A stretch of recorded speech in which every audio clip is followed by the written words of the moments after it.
Hi friends, I am Coderboy. Today we will make a Python program called multiplication tables. This program will ask the user for a number.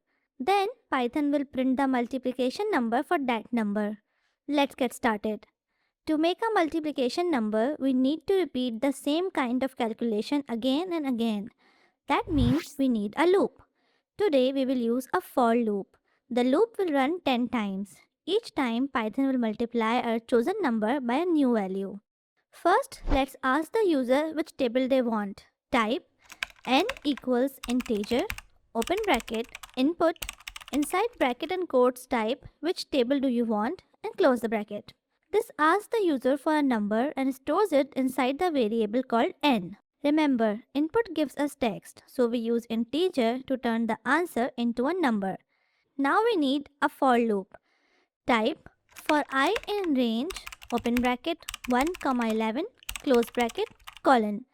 This means Python will give us the numbers from 1 to 10. Remember, range 1 to 11 starts at 1 but stops just before 11, so it gives us from 1 to 10. Now press enter. Python indents the next line, which means the line belongs inside the loop. On the indented line type print open bracket n comma inside quotes x comma I comma inside quotes equal to comma n star I close bracket. So this line prints the number, the time symbol, the loop number, the equal sign and the answer. On every turn of the loop, Python multiplies n by I. Now let's click run. When Python asks which table do you want, let's type 5. Python prints 5 times 1 equal 5, 5 times 2 equal 10 and it keeps going until 5 times 10 equal 50. Great, we just printed the full 5 times table. Now run the program again and this time type 12. Python prints the full 12 times table. Same code, just different number and different table. This is the power of loop. One small loop can build any multiplication table you want. It can print the 2 times table, the 5 times tables or even the 100 times table.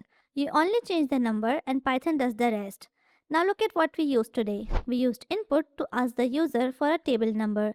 We used integer to turn answer into a number. We used a for loop to repeat the code 10 times. We used range to count from 1 to 10 and we used math operator multiplication to calculate each answer. Great job! Try running it with different numbers, then show the tables to your friends and family. In the next video, we build another fun project.